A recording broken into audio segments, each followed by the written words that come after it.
सवारीचा घेतला पावलांनी आम्हा वाळवंटी तुझी सावली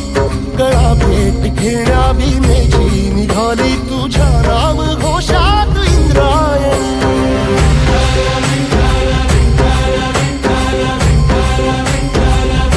भिडे आसमंती ध्वजा वैष्णवांची उभी पंढरी आज नानावली तुझे नाव ओठी तुझे रूप ध्यानी जीवाला तुझी आस गाला गली